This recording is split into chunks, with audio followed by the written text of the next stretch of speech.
Hey guys, Ravedge here, and today's vid is going to be the second part of my updated Intro to Windwalker Monk PvP guides.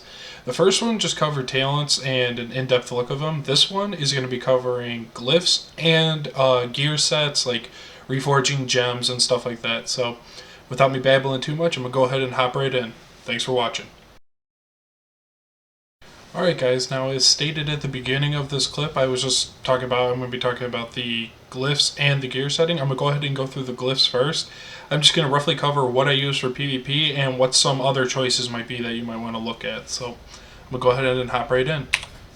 Alright, right off the bat, I'm going to go ahead and talk about the three major glyphs. I am running Glyph of Sparring, Glyph of Touch of Karma, and Glyph of Touch of Death.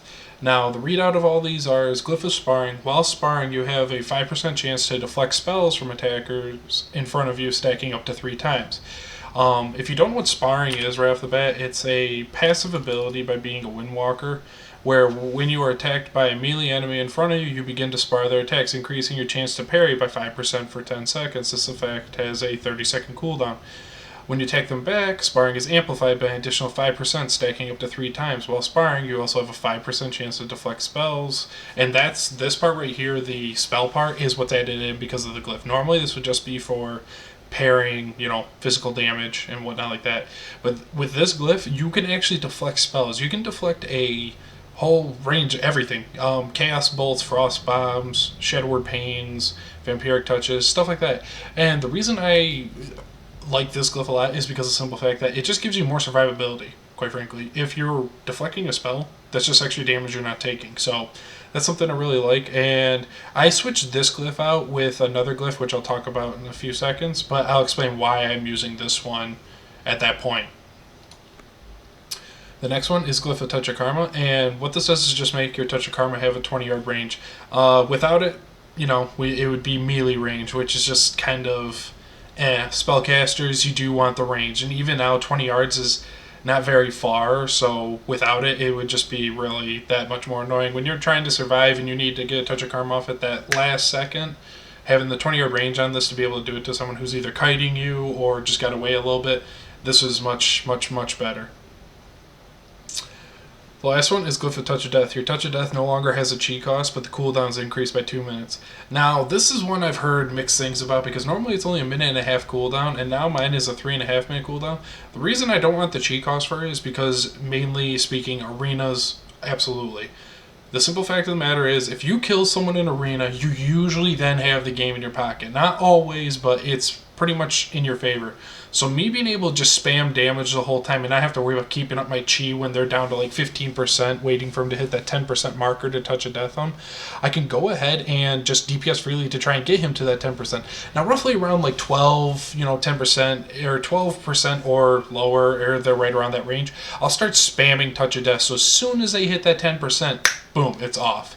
Because sometimes you actually will get the spell off and they'll get healed to like 20-30% and you'll still drop them because you already got the spell off. So that's something I really like about Touch of Death, and being able to spam it when I need to, it just makes you that much more deadly in arena. People are afraid to get that low against a monk because if he's good, he will instantly kill him as soon as they hit that 10%. Those are the 3 mains I'm running. So Touch of Karma, Sparring, and Touch of Death. The other one that I've seen people use, and I've used a bunch of times, is Glyph of Fist of Fury. What this does is when channeling your Fist of Fury, your parry chance is increased by 100%. This is kind of nice because a lot of times people actually, go to disarm you, or like if they're immune to the stun, they'll be hitting you, and the fact that you're just parrying the whole time is really nice. But the simple fact of the matter is, for me, it seems like a lot of people just get out of our stuns and or it will be DR'd, or it's not going to be the whole way. Then this glyph is kind of, I'm on the fence about it. I switch between the two accordingly. But that's about it. Like, it's a matter of your preference. I've seen some use Sparring, some use Glyph of Fist of Fury. I'm enjoying using Sparring because of the simple fact I've deflected a Chaos Bolt where I'm just like, oh, I know that Warlock's mad right now. So that's what I like to use for the main ones. Other ones you might want to use, I don't really think there's that much more. I have seen a few that use Zen Meditation, which allows you to use it while moving. Quite frankly, when I'm popping this, it's when I'm like not the main focus. I'm just trying to peel some damage off of someone else, and having the movement on it isn't really required. Um, yes. Oh, this one actually, Glyph of Paralysis. I still need to pick one up. They were on the auction house for like 350 gold, and that's why I just didn't pick one up yet. What this does now is it makes your paralysis ability remove all damage over time effects from the target. So if you have, like if you're running 3v3 with a Shadow Priest, a Feral Druid, a Warlock, and they're dotting up, you can go ahead and paralysis that target and it will clear all dots. Now, not to do that to just, oh, I cleared your dots, ha ha ha. But if, say, you were going for, let's just say it's a Warlock Holy Pally team in twos and you're running Shadow Priest, Windwalker Monk, you're dotting up that Warlock and, you know, you're just going to town on him. And you get a good fear on the Paladin and he bubbles. And then you get the bubble off of him. You want to hard switch that Pally, like if you're got the cooldowns up and you're like, let's switch to Pally now. You know, he's got no trinket, no bubble, you know you can blow him up. You could go ahead and paralysis the Warlock, you know, hopefully get the full duration, and it will clear off the dots, and then you know he's going to be CC'd, and now that's a physical debuff, it cannot be dispelled. So the simple fact of the matter is you can guarantee for those quick hard switches where it's nice. So if I was running with a, you know, a Shadow Priest or something like that in threes, I would definitely give a look at Glyph of Paralysis. It definitely would be very nice to have in your pocket. Alright, the next thing is for minor glyphs. Minor glyphs, I'm running Glyph of Blackout Kick, Glyph of Zen Flight, and Glyph of Spinning Fire Blossom. These usually are ones where it's just like fun little things you can pick up on your own. But I do have a reason why I use two of these. I'm going to talk about those first. Glyph of Blackout Kick makes your the Blackout Kick always deal the additional 20% damage over 4 seconds, regardless of where I'm positioned, because normally you have to be behind your target to do 20% more damage. If you're facing the target, it would heal you for 20% of the damage done. Now, yes, some people are like, but that's a heal you're losing out on. The heal is not high enough to make it useful. The extra damage is definitely where you want to go for, especially in a PvP setting where you're just trying to do the most damage, because you got Chi Wave, Expel Harm, Healing Spheres. You have enough stuff that's healing. That little heal from a Blackout Kick is not really worth it. Say you crit, like, just realistically, if you crit 10k, I know obviously you're going to crit a lot harder, but you would only get healed 2,000. So even if it's like, oh, you got healed 10k, it still is not that much. People can hit that like instantly, compared to the fact where then it does 20% more damage, and it's a dot on it. It just helps out. It just makes you do more damage. So that's something I like to use. The next one is Glyph of Spinning Fire Blossom. Your Spinning Fire Blossom requires an enemy target rather than traveling in front of you, but is no longer capable of rooting targets. Spinning Fire Blossom originally, when you would shoot at a target, it would be just like charging Oxwave. It would just go wherever you were pointed. However, now, with me being in spec this way, glyphed I should say, it will just automatically go to that target. I am target this. I'll mark it with the skull so you guys can clearly see, with that target dummy. Now normally if I was facing this way into Spinning Fire Blossom, it would have shot straight out this way at the target instead.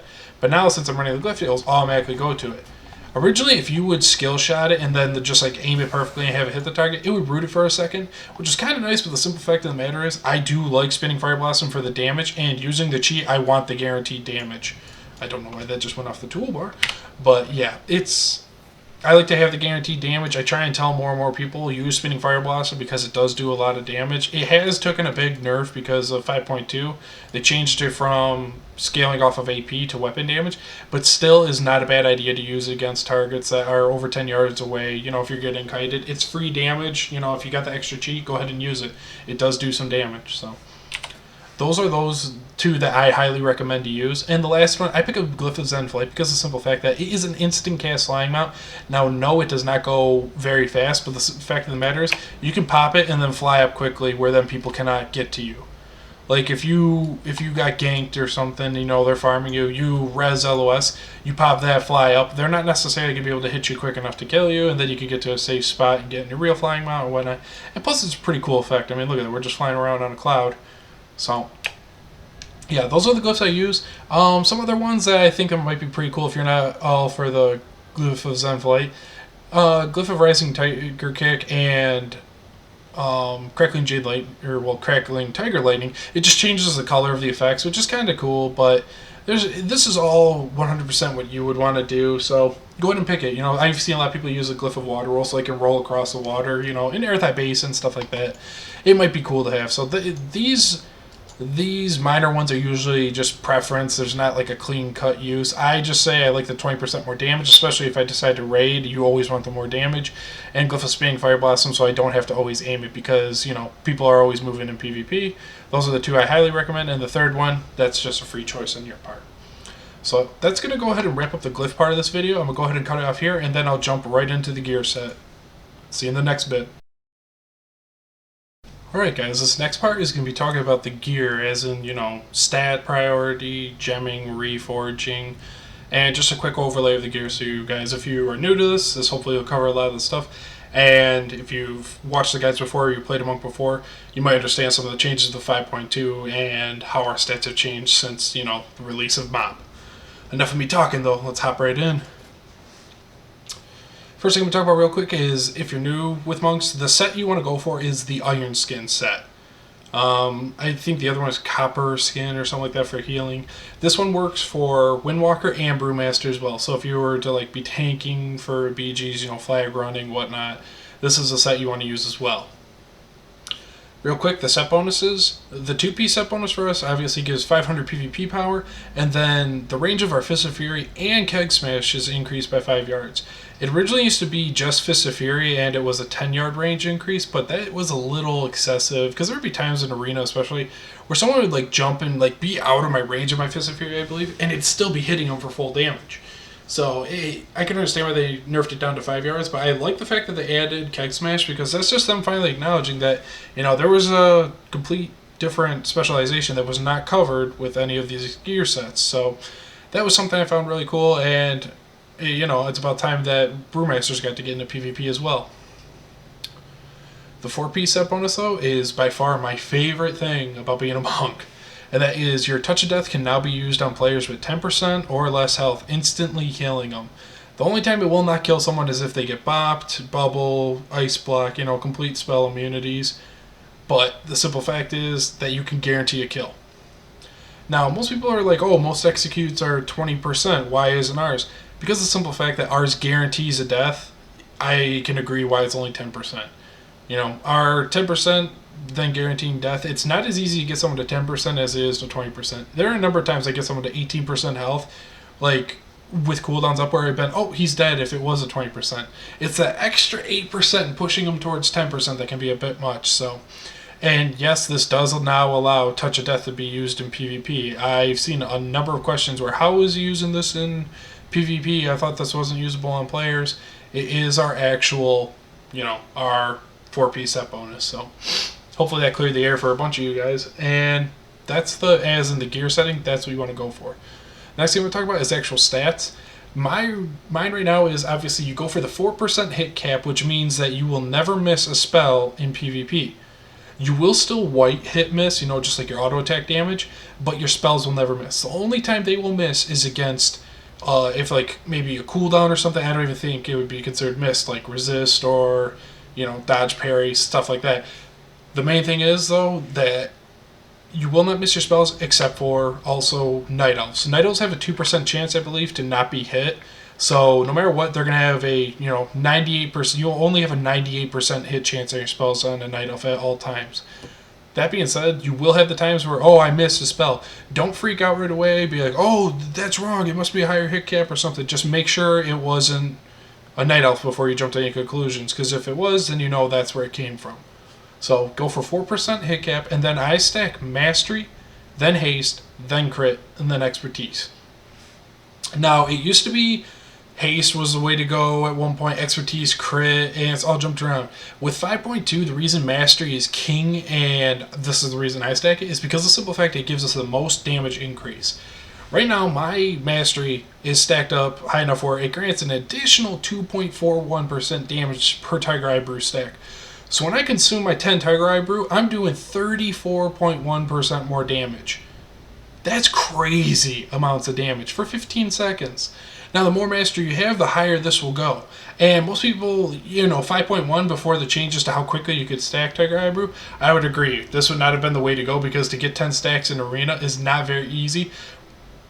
Right now in PvP standing, it's not even considered easy, but it is a lot easier than it used to be. I don't see it being too difficult to get 10 stacks or even 8 or whatnot within the first 3 minutes of an arena match. If you're using your chi over and over, the fact that it's only 3 chi now compared to 4, you can stack it up pretty quickly. And I feel with this change, that's why Blizzard has nerfed a bunch of monk damage, is because of the simple fact that it's so easy to get our mastery, with our mastery and all that, getting the Tiger Eye Brew stacks, that we should pretty much have this on cooldown at all times. So that's going to add a lot more damage. That's why I'm going mastery. The next one I stack is haste. And the reason I stack haste is because of the fact that it increases my attack speed, which is always nice, and energy regeneration. I also use Ascension, which is giving me increased energy regeneration. And the reason I love all that is because of the simple fact that I love being able to spam healing spheres more often, jabs to keep up my chi, expel harm, stuff like that. I love having more energy faster. And that's just overall, in my mind, too good to pass up. The next one is crit chance, because you want to be able to crit with your spells. I'm sitting at 28.67%. If I was stacking crit, I think I'd be around 31%. So at the end of the day, for me, it'd be like 2.5% crit chance compared to an extra 2.41% damage per stack of Tiger Eye Brew. I could not see this really trumping mastery ever. So this might be something or subject to change if it's really actually hard to get a lot of stacks of Tiger Eye Brew and whatnot. But as of right now, I will be stacking mastery, then haste, then crit. And expertise, the main reason, just to reduce your chance to be dodged. I will not be dodged by a level 90 target anymore, just with their flat 5%. However, this doesn't apply to, rogues with evasion and extra agility, stuff like that. They still have a chance to dodge, but against spellcasters and stuff like that, that just have their flat dodge chance, you don't have to worry about that. The next thing I want to talk about real quick with the gear is the actual pieces. Now, obviously, I already covered going for Iron Skin. The next thing is go for stuff that has prowess. Make sure it's the agility one, not stuff with stamina, intellect. You got to be careful with that. The main reason I go for prowess is because, as you see with this neck piece, it's giving me 432 mastery and 353 haste. So right there, I've got those 2 major stats that I love. And then the same thing with the cape, it has mastery. It doesn't have haste, it does have hit as well, which helped me get towards my hit cap. When you see prowess, mastery is going to be the base stat, the main stat on the actual piece. So I go for that, and then luckily our wrist guards, I go for the arm wraps of Alacrity because of the simple fact that it has haste and mastery. They did not have that were prowess, so this is where I'm getting both of those stats covered. Belt, I went ahead and went accuracy because I needed a little bit more hit, and this does have haste as well, which is never a bad stat for us. And then my boots are Alacrity once more, which these actually have crit and haste. So I do have a good chunk of mastery, and I haven't actually reforged fully towards mastery yet because I'm still testing everything. But I feel that the more I mess around with it and whatnot, I'm going to be able to see how much I can really stack with it. I'm loving how mastery is. That being said, that could change. I don't want this to be set in concrete. This is the way. For me right now, I'm loving it. I love the crazy burst I can pull when I pop my Tiger Eye Brew and my trinkets. So I'm going to be stacking mastery. Some people I've seen actually stack a lot of expertise. Mastery is their lowest stat. Crit's their second highest one. It's your playstyle. I like to have really big crits and be able to set up burst with a good set of CC. So I like using mastery for that sense. The last thing I'm going to actually cover with the gear is the actual gemming. I'm going to start with the meta gem. For meta gem, you're going to want to use the 216 agility and 3% increased critical effect. What that means is every time you crit, it's going to do 3% more damage. And this is actually the Agile Primal Diamond. The next thing, this is where it's changed up a bit, because I originally used to just stack PvP power because at the release of MOP, PvP power was the best stat to have in PvP. The higher your PvP power, the more damage. They finally toned it down because it was ridiculously high. I believe there was a time where I had 60% damage increase just from PvP power. And that was with blue gear. Me being in full Malevolent and some upgraded pieces, I'm only at 48% increased damage from PvP power. And I think when I changed from my gems for PvP power to resilience based, I only lost 4 or 5% damage, but gained a lot more survivability. So gemming for me, I go for, in the red sockets, I go for the orange gem, which is actually going to give me 80 agility and 160 PvP power. And it's the Lucent, if that's how I say it correctly, Vermilion Onyx. And as in yellow sockets, I just go raw PvP resilience, so Mystic Sun's Radiance. Now people have asked me, why am I stacking Mastery? Well, Mastery, yes, but then also PvP Resilience. I'm sitting at 66% PvP Resilience. I like being able to survive longer. I see a lot of people that build like glass cannons where they're just like all damage and, you know, they do a good chunk of damage, but they're not able to take a lot of damage too. And this with how warriors and hunters were, the fact that when I changed over my gemming, I noticed a lot higher increase in survivability to a very low damage loss. Honestly, I didn't really notice a damage loss, but I guarantee there's a little bit here and there with that extra percentage being gone. But however, because of my survivability being higher, I'm able to kill a lot more. You know, a dead target or a dead player can't kill anyone. Unless you're a warlock and your dots are OP. But yeah, so that's where I sit on my gemming. That's why I use resilience. I highly suggest trying out resilience. It just makes you that much more like tankier, especially with Chi Wave not costing anything now. You could just be spamming that. You'll stay up a lot longer, and the longer you're alive, the more damage you're doing. So as in my chest piece, I've got a red and yellow socket in there, which I've already covered those. My gloves, however, these are where my blue gems come in, and these are where I tend to go PvP power and PvP resilience. I'm trying to get resilience in every socket.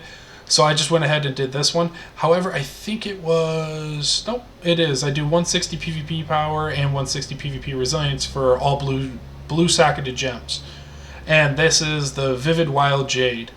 Now, for my belt, when I got the belt buckle, I forget what this expansion's one is called, but I went ahead and threw an extra resilience gem in there because the extra little bit I would have gained from damage, I would rather just be a little bit more tanky, so that's why I went ahead and threw in a yellow gem in that open socket.